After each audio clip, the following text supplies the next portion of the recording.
The rain battered the windows of the tiny Brooklyn apartment, each drop a reminder of the storm that had torn Ellie's life apart. At 27, she sat alone on her threadbare couch, clutching a crumpled letter from her parents, their words as cold as the November night. "We can't accept this. You've chosen a path we can't follow." She was still their daughter, but no longer their family. Not after she told them she loved a woman. Ellie's fingers trembled as she set the letter down. Her parents, devout and unyielding, had packed their judgment into a single suitcase and left her life 2 years ago, cutting her off like a branch they deemed rotten. She'd built a new life since then, scraping by as a barista in Williamsburg, pouring coffee for hipsters while hiding the ache of their rejection. But tonight, something new stirred.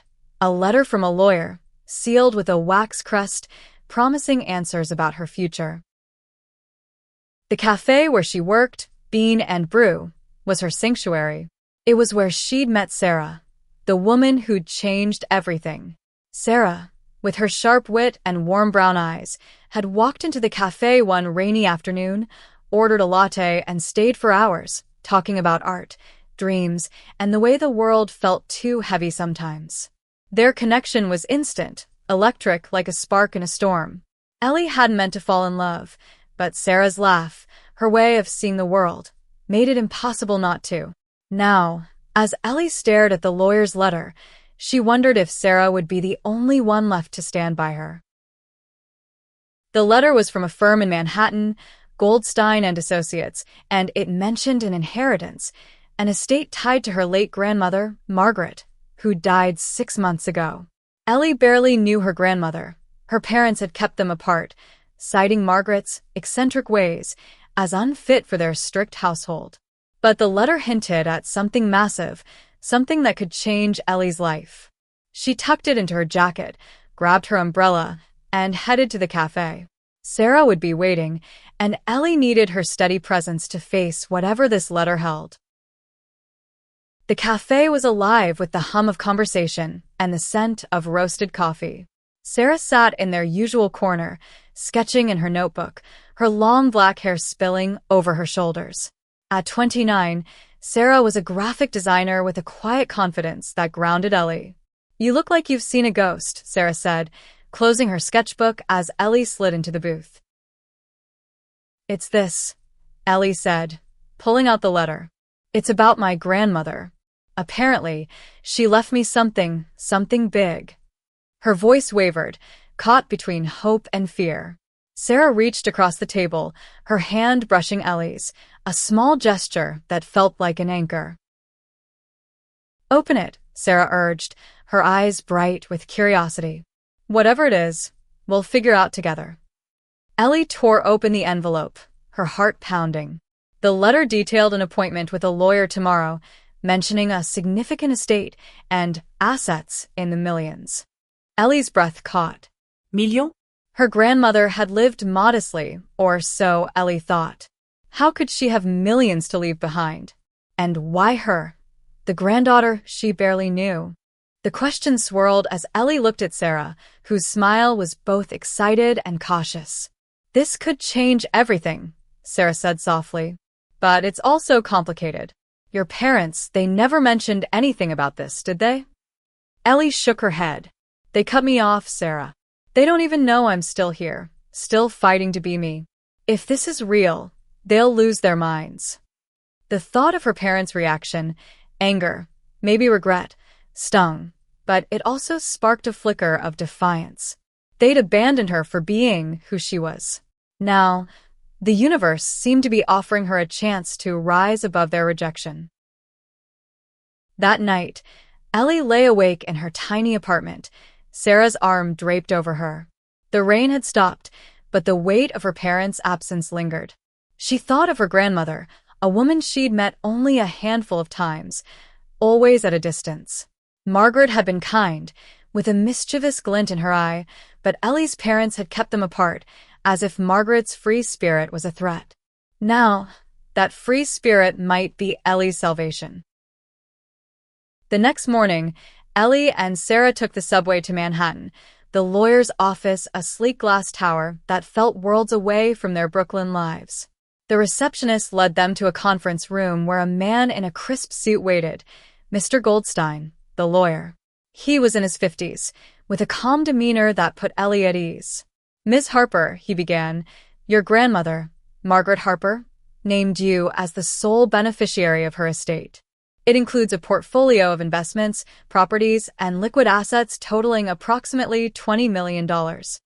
Ellie's jaw dropped. Sarah squeezed her hand under the table, grounding her as the room spun. $20 million? It was unimaginable. She'd been scraping by, barely able to afford rent, and now this? Why me? Ellie asked, her voice barely above a whisper. I barely knew her. Goldstein leaned forward, his expression softening. Your grandmother was a private woman, but she followed your life from afar. She admired your courage, Ellie, your strength in living authentically despite the cost. She wanted you to have this, to build the life you deserve. Tears stung Ellie's eyes.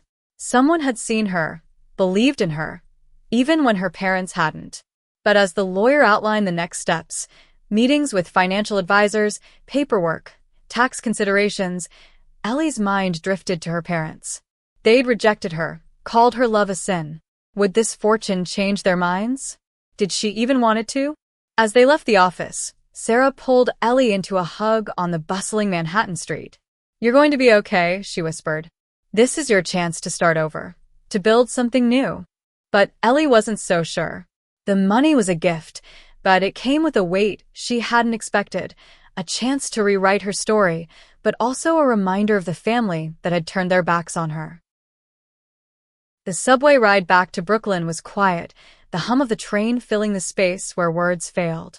Ellie stared at the lawyer's letter, now creased from her grip, the words, $20 million, burning into her mind. Sarah sat beside her, sketching absently, her presence a steady pulse against Ellie's racing thoughts. Back at the cafe, they settled into their corner booth, the familiar clink of cups and murmur of voices grounding Ellie. What are you thinking? Sarah asked, her pencil pausing mid-stroke. Ellie didn't know how to answer. The money felt like a lifeline, but also a burden. What did it mean to inherit a fortune when her heart still ached for the family she'd lost? I don't know how to do this, Ellie admitted. I've been barely surviving, Sarah. Now I'm supposed to manage millions? And my parents, they'll find out eventually. What if they come back, acting like nothing happened? The thought made her stomach twist, her parents, who'd called her an abomination, suddenly knocking on her door, drawn by dollar signs. Sarah set her sketchbook down, her eyes fierce. They don't get to do that. They don't get to reject you, then waltz back in because of money. You decide who's in your life now, Ellie. This is your chance to build something real, maybe even with me. Her voice softened at the end, a shy hope in her words. Ellie's heart skipped. She wanted that, a life with Sarah, free from the shadows of her parents' judgment. But the money complicated things.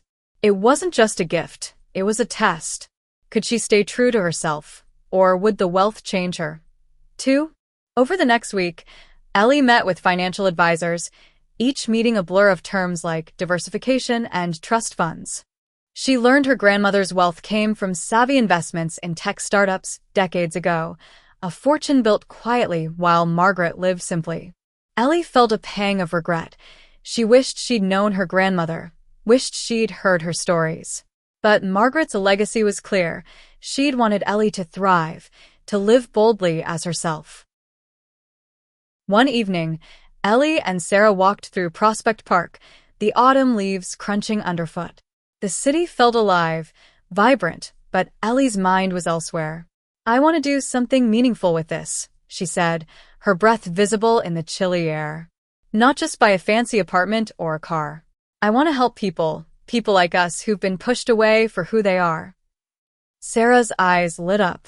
Like a foundation? For queer kids who've been kicked out, who need a safe place.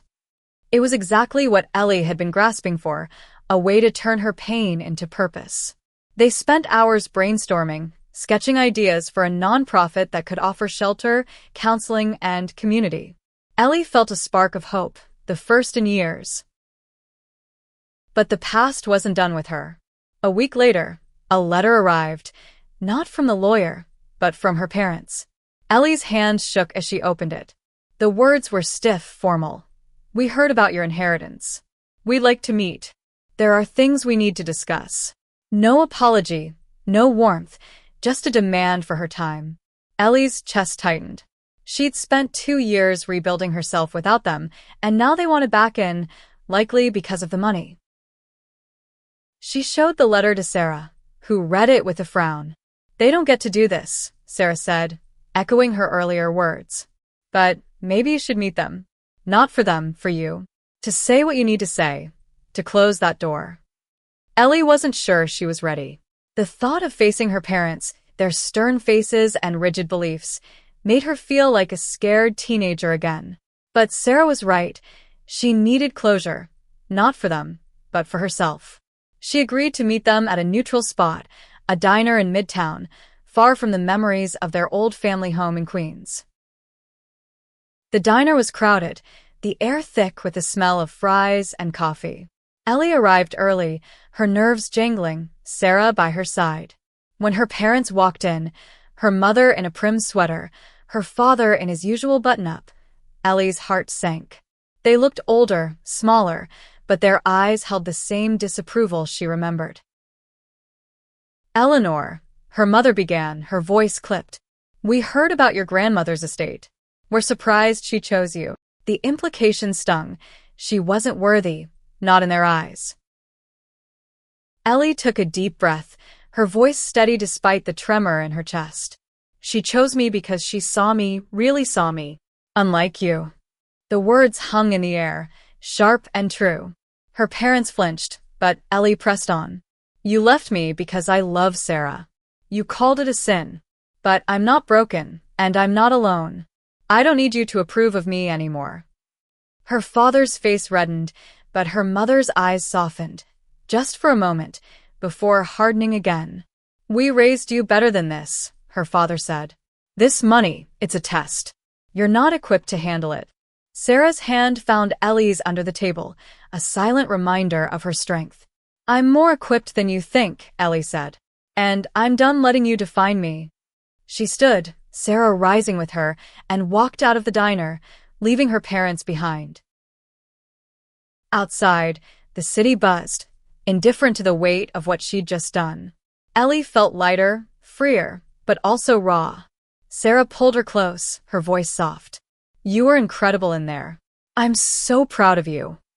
Ellie smiled, tears in her eyes. "I think I'm ready to start something new now."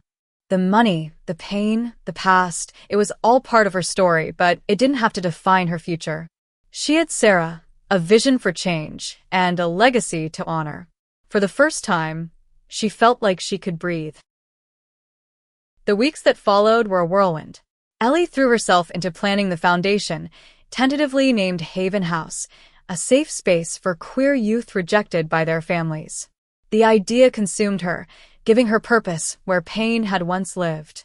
She and Sarah spent evenings in their apartment, papers strewn across the table, mapping out budgets, outreach programs, and partnerships with local shelters. The money from her grandmother's estate made it possible, but Ellie was determined to do it right, not just as a rich person's whim, but as a lifeline for those who needed it most. Sarah's sketches brought the vision to life. A warm, welcoming space with cozy rooms, art on the walls, and a garden where kids could find peace. "This is us giving back," Sarah said one night, her eyes bright as she showed Ellie a drawing of the Haven House logo, a stylized home with an open door.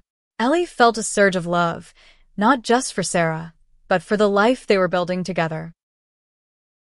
But the shadow of her parents lingered. Ellie hadn't heard from them since the diner, but their silence felt louder than their words. She wondered if they were waiting, watching, expecting her to fail. The thought fueled her. She'd prove them wrong, not by flaunting wealth, but by making a difference. One morning, Ellie received a call from Goldstein, the lawyer. There's something else, he said, his tone cautious. Your grandmother left a letter for you, separate from the estate. It's personal. I'd like you to come by and pick it up. Ellie's curiosity spiked. Another piece of Margaret's puzzle, another glimpse into the woman who'd changed her life. At the lawyer's office, Goldstein handed her a small, sealed envelope with her name in Margaret's elegant handwriting. Ellie waited until she was back home with Sarah to open it. The letter was short, but heavy with emotion. Dear Ellie, I watched you from afar, my brave girl, and saw the strength it took to be yourself. Your parents didn't understand, but I did. This money is my gift to you, not just to live, but to love fiercely and help others do the same. Make the world kinder. I believe in you. Love, Margaret. Ellie's throat tightened as she read, tears spilling onto the page. Sarah wrapped her arms around her, reading over her shoulder. She sounds like she was incredible, Sarah whispered. Like you. The letter galvanized Ellie. She dove deeper into Haven House, meeting with architects and nonprofit consultants. But the more she planned, the more she realized the challenges ahead. New York was expensive, and even millions wouldn't last forever if mismanaged. She needed to be smart, strategic, qualities she wasn't sure she had. Doubt crept in, whispering that her parents were right, that she wasn't equipped for this. One evening, while Sarah was at a client meeting, Ellie sat alone, staring at her grandmother's letter. The weight of expectation pressed down on her. What if she failed? What if she let down the kids who'd rely on Haven House? Her phone buzzed, snapping her out of her spiral. It was a text from an unknown number. Eleanor, we need to talk. It's important. Mom. Ellie's heart sank. She hadn't blocked their numbers, but she hadn't expected to hear from them so soon. The text felt like a hook, pulling her back to a past she was trying to outrun. She didn't respond, but the message lingered, a storm cloud over her fragile peace. The next day, Ellie and Sarah met with a contractor to tour a potential property for Haven House, a rundown brownstone in Bed-Stuy that could be transformed into something beautiful. The contractor, a gruff man named Tony, walked them through the space, pointing out cracked walls and outdated wiring. It's a fixer-upper, he said, but with your budget, you could make it a gem. Ellie imagined the rooms filled with laughter, kids finding safety where she'd once felt none. But as they left the brownstone, her phone rang, her mother again. This time, Ellie answered, her voice sharp. What do you want? Eleanor, her mother said, her tone softer than Ellie expected. We heard about your plans. This shelter thing. We want to understand. Can we meet again? Ellie's grip tightened on the phone. You didn't want to understand 2 years ago when you walked out. Why now? Silence stretched on the other end, and Ellie hung up, her hands shaking. Sarah, who'd overheard, pulled her into a hug. You don't owe them anything, she said fiercely. But if you want to face them again, I'm right here. Ellie nodded, but the call had rattled her. She didn't trust her parents' sudden interest. Were they genuinely curious, or was it the money drawing them back?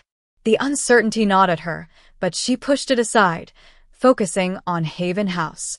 The brownstone was perfect, and she signed the paperwork to buy it, a bold step toward her vision. As winter settled over New York, Ellie and Sarah worked tirelessly, hiring staff and planning programs. But the calls from her parents didn't stop. Each one chipped away at her resolve, stirring old wounds. Finally, she agreed to meet them again, this time at a park near their old home in Queens. She needed answers, needed to know if they could ever see her for who she was. The meeting was tense, the air cold and sharp. Her parents stood stiffly, their faces a mix of regret and defiance. We don't approve of your lifestyle, her father said, but we're still your family. This money, it's a chance to do good, to fix things. Ellie's anger flared. Fix things? You mean fix me? I'm not broken, Dad. And this money isn't yours to claim. She turned to leave, but her mother's voice stopped her. Eleanor, wait. We miss you. The words were fragile, uncertain, and for a moment, Ellie wanted to believe them. but the pain of their rejection was too deep, too raw. "I needed you when I was alone," Ellie said, her voice breaking. "Now I have Sarah. I have a purpose. I don't need you to miss me." She walked away, Sarah's hand in hers, the city skyline a promise of something better. Spring brought new energy to Brooklyn, the trees budding with promise as Haven House took shape. The brownstones' renovations were underway, with workers hammering and painting, transforming the old building into a beacon of hope. Ellie felt a surge of pride every time she walked through the half-finished rooms, imagining the lives that would find refuge here. But the calls from her parents hadn't stopped, each one a reminder of the unresolved pain in her heart. Sarah was her rock, balancing her own design projects with late-night planning sessions for Haven House. One evening, as they sorted through grant applications, Sarah looked up, her eyes serious. "Ellie, you're carrying them with you, your parents. You need to let go, or it'll eat you up." Ellie knew she was right, but letting go felt impossible. Her parents' rejection had shaped her, defined her struggles. How could she move forward without confronting that wound? She decided to write them a letter, not to send, but to release the words she'd held inside for years. She sat at her desk, pen in hand, and poured out her pain, her anger, her love for Sarah, and her hope for Haven House. When she finished, she felt lighter, as if the words had lifted a weight from her chest. The next day, Ellie met with a community organizer named Maya, a vibrant woman in her 30s who'd run shelters for years. Maya's passion for helping queer youth matched Ellie's, and they clicked instantly. "This place," Maya said, touring the brownstone, "it's going to save lives. But it's not just about the money, it's about the heart you put into it." Ellie nodded, feeling the truth of Maya's words. The money was a tool, but Haven House was her heart, her way of turning her pain into something beautiful. She hired Maya as the program director, trusting her to bring the vision to life. Together, they planned an opening event, a celebration to launch Haven House, and invite the community to see its mission. But as the opening approached, Ellie's parents escalated their efforts to reconnect. A package arrived at her apartment, old photos, a childhood teddy bear, and a note. "We're trying, Eleanor. Please talk to us." Ellie's heart ached at the sight of the bear, a relic of a time when her parents' love felt unconditional. She showed the package to Sarah, who frowned but said, "Maybe they're starting to see you. Or maybe they're just scared of losing you completely." Ellie wasn't sure what to believe. She wanted to hope, but trust was hard to rebuild. She tucked the photos and bear away, focusing on Haven House. The opening was set for June, Pride Month, a fitting time to launch a space for queer youth. Ellie and Sarah designed flyers, Sarah's artwork making them pop with color and warmth. The community buzzed with excitement, and Ellie felt a sense of belonging she'd never known. The night before the opening, Ellie's phone rang, her mother again. This time, Ellie let it go to voicemail, but the message was different. "Eleanor, we saw the flyers for your shelter. We were proud of you. We want to come tomorrow, if you'll let us." Ellie played the message for Sarah, her emotions a tangled mess. Proud? After everything, could they mean it? Sarah took her hand. "This is your moment, Ellie. If they come, let them see what you've built. But don't let them take this from you." Ellie nodded, resolve hardening. Haven House was hers, her legacy, her love, her fight. The opening was a triumph. Hundreds of people filled the brownstone, local activists, queer youth, neighbors, and donors. Maya gave a speech about resilience, and Ellie followed, her voice steady as she shared her story. "I was rejected for who I am," she said, Sarah's hand in hers. "But I found love, purpose, and a family in this community. Haven House is for everyone who's ever felt alone. You're not alone anymore." The crowd cheered, and Ellie's heart soared. But as she scanned the room, she saw them, her parents, standing awkwardly near the back. Their presence was a shock, a mix of hope and dread. She hadn't invited them, but they'd come anyway. After the speeches, they approached, their faces uncertain. "Eleanor," her mother said, her voice trembling. "This place, it's incredible. We didn't know you had this in you." Ellie's throat tightened. "You didn't know because you didn't stay." Her words were calm, but firm. "I built this without you. I don't need your approval now." Her father stepped forward, his eyes downcast. "We were wrong," he said, the words heavy. "We're not perfect, but we want to try. Can we start somewhere?" Ellie looked at Sarah, who gave her a small nod. She wanted to believe them, but she needed time. "Maybe," she said, "but it's on my terms. This is my life now." She gestured to the room, to Sarah, to Haven House, a world she'd created from her pain. Her parents nodded, and for the first time, Ellie saw a flicker of understanding in their eyes. They left quietly, and Ellie turned back to the celebration, Sarah's arm around her. The night was alive with laughter, music, and hope, and Ellie felt like she was finally home. Haven House was alive, its doors open to the first residents, teens who'd been cast out, just like Ellie once was. She walked through the halls, hearing laughter and quiet conversations, her heart swelling with pride. But her parents' presence at the opening lingered in her mind, their words of regret echoing. Could they change? Did she want them to? Sarah noticed the shift in Ellie's mood. One night, as they cooked dinner in their apartment, Sarah set down her knife and turned to her. "You're thinking about them again, aren't you?" she asked, her voice gentle but direct. Ellie sighed, stirring the pasta sauce. "I can't help it. They said they were proud, Sarah. But it feels convenient. Like the money, the success. It's what brought them back, not me." She hated how vulnerable it made her feel, how much she still craved their love. Sarah crossed the kitchen, wrapping her arms around Ellie. "You don't have to decide anything now. Focus on Haven House, on us. If they want to be part of your life, they'll have to earn it." Ellie leaned into her, drawing strength from her warmth. The next few months were a blur of activity. Haven House grew, with Maya leading programs that offered therapy, job training, and art classes. Ellie found herself mentoring a teen named Riley, a 17-year-old with a quick smile and a story too much like her own, kicked out for being queer, left to fend for themselves. Riley's resilience inspired Ellie, reminding her why she'd started this. But her parents kept reaching out, texts, emails, even a call to invite her to Sunday dinner. Ellie ignored most of it, but the invitations wore her down. She agreed to meet them again, this time at their house in Queens, a place she hadn't seen in years. Sarah offered to come, but Ellie wanted to face them alone, to prove she could. The house smelled the same, lavender and old wood, but it felt smaller, less imposing. Her parents were nervous, offering her tea and small talk about the weather. Finally, her mother broke the silence. "Eleanor, we've been talking. We were wrong to push you away. We want to understand, to be part of your life." Ellie's chest tightened. "You didn't want me when I was just me," she said. "Now that I have money, a purpose, you're here. Why should I trust you?" Her father looked down, his hands clasped.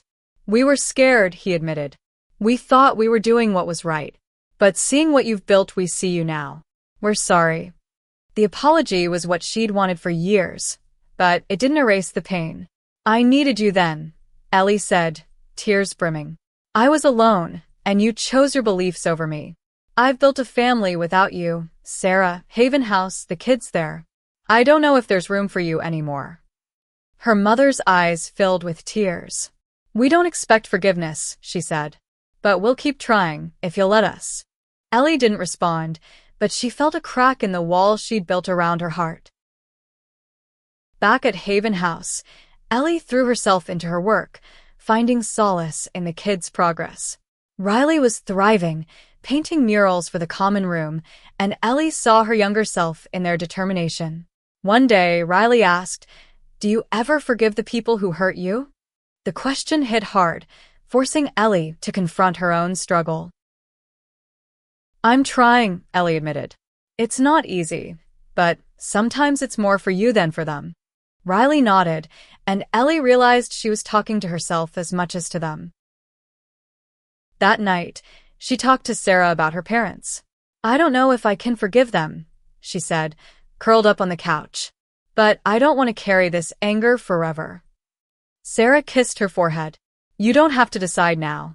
Just keep being you, the woman who built a home for others, who loves fiercely. That's enough." Ellie started small, agreeing to occasional coffee with her parents, setting firm boundaries. They listened, asking about Haven House, about Sarah, though their discomfort was clear. It wasn't perfect, but it was a start. Ellie felt a cautious hope, not for the family they'd been, but for something new, something she could control. As summer approached, Haven House hosted its first Pride event, a festival in the garden with music, food, and laughter. Ellie watched the kids dance, their faces free of fear, and felt a deep peace. Sarah stood beside her, their hands intertwined. "This is what love looks like," Sarah said, and Ellie knew she was right. Her parents showed up, uninvited but tentative, standing at the edge of the crowd. Ellie didn't approach them, but she didn't turn them away either. They watched, and for the first time, Ellie felt like they saw her, not as a disappointment, but as a woman who'd built something extraordinary. Haven House became a beacon in Brooklyn, its reputation spreading beyond the borough. Ellie was no longer just a barista or a rejected daughter. She was a leader, a visionary. The kids at Haven House called her Miss Ellie, their trust a gift she hadn't expected. But with success came new challenges, media attention, funding pressures, and the constant pull of her past. A local news outlet ran a feature on Haven House, calling it a lifeline for queer youth. The article mentioned Ellie's inheritance, framing it as a rags-to-riches story. Ellie hated the spotlight, but it brought donations and volunteers, so she endured it. What she didn't expect was the email from her parents after the article ran. "We saw the news. We're so proud, Eleanor. Can we talk?" The word proud stung. They'd used it before, but it still felt hollow, tainted by years of silence. Ellie showed the email to Sarah, who sighed. "They're trying, Ellie. Maybe too late, maybe not enough, but they're trying. What do you want?" Ellie didn't know. She wanted the parents she'd had as a child, before their beliefs tore them apart. But she also wanted to move forward, to build a life free of their shadow. She replied to the email, agreeing to meet at a neutral cafe, but she set clear rules: no judgment, no lectures. Sarah came along, her presence a quiet strength. The meeting was awkward but different. Her parents asked about Haven House, about the kids, even about Sarah's art. They didn't flinch when Ellie mentioned their relationship, though their smiles were tight. "We're learning," her mother said, her voice earnest. "We don't understand everything, but we want to try." Ellie listened, her heart a mix of hope and caution. "I'm not the same person I was," she said. "I've built something without you. If you want to be part of my life, you have to accept all of me and Sarah." Her parents nodded, and for the first time, Ellie felt a flicker of possibility. Back at Haven House, Ellie focused on the kids, especially Riley, who was preparing to apply for art school. Ellie helped with their portfolio, seeing her own dreams reflected in Riley's ambition.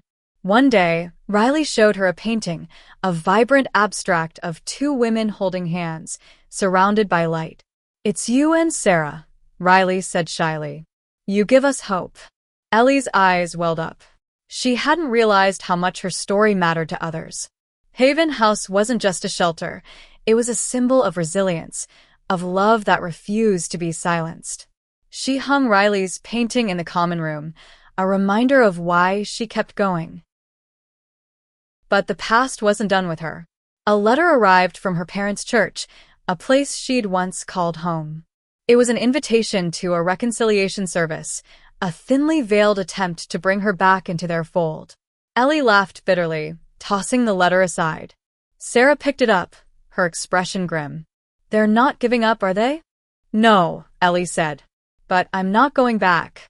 I've found my place." She gestured to Haven House, to Sarah, to the life they'd built. The church's invitation was a reminder of what she'd left behind, but also of how far she'd come. As fall returned, Ellie and Sarah planned a fundraiser for Haven House, a gala to secure its future. The event was a success, with donors pledging enough to expand the program. Ellie's parents attended, standing quietly among the crowd. They didn't approach her, but their presence felt like a step, a small one but real. After the gala, Ellie and Sarah walked through Brooklyn, the city lights reflecting their shared dreams. "I think I can forgive them," Ellie said, her voice soft. "Not for them, but for me. I want to let go." Sarah squeezed her hand. "You're already doing it. Look at what you've built. You're unstoppable." Ellie smiled, feeling the truth of it. Her parents' rejection had shaped her, but it didn't define her. She was Ellie Harper, lover, leader, legacy. A year after Haven House opened, it was thriving, a second home for dozens of queer youth. Ellie walked through the garden, now blooming with flowers planted by the residents, and felt a peace she'd never known. The pain of her parents' rejection hadn't vanished, but it no longer ruled her. She'd built something bigger than their judgment, a legacy of love, resilience, and hope. Sarah was by her side, as always, her sketches now lining the walls of Haven House. They were planning a life together, talking about a small wedding, maybe a house of their own. The money from her grandmother's estate had given them options, but it was their shared vision that gave them purpose. Ellie knew she'd never have all the answers, but she had enough. Her parents continued to reach out, attending Haven House events, learning to navigate her world. They were far from perfect, conversations were still stilted, their beliefs a lingering barrier, but they were trying. Ellie met them for coffee every few months, keeping her boundaries firm. She didn't need their approval anymore, but she was open to a new kind of family, one built on mutual respect.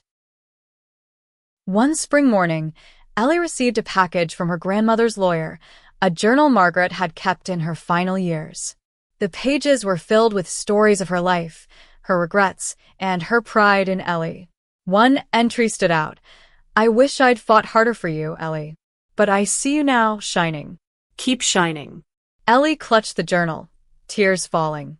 Her grandmother had seen her, even from afar, and that love had carried her here. At Haven House's second Pride event, Ellie stood before a crowd of residents, staff, and supporters, Sarah's hand in hers. "This place," she said, her voice strong, "is proof that love wins. Not just romantic love, but the love we give ourselves, the love we give each other. I was told I was wrong for who I am, but I'm here, and so are you. We're enough." The crowd cheered, and Ellie saw her parents in the back, clapping this time. Their eyes met, and for the first time, Ellie felt no anger, only acceptance. They weren't her home anymore, but they were part of her story, a story she'd rewritten on her terms. Later, as the event wound down, Ellie and Sarah sat in the garden, watching the kids dance under fairy lights. Riley approached, now accepted to art school, and hugged them both. "Thank you," Riley said. "For everything." Ellie smiled, her heart full. She'd lost a family, but she'd gained a bigger one, Sarah, Haven House, the kids who called it home. Her grandmother's millions had opened doors, but it was her courage, her love, that had built this life. She looked at Sarah, the woman who'd stood by her through every storm, and knew she was exactly where she was meant to be. As the sun set, painting the sky in hues of pink and gold, Ellie felt her grandmother's presence, her words echoing, "Make the world kinder." She had, and she would keep going, one step, one heart, one home at a time.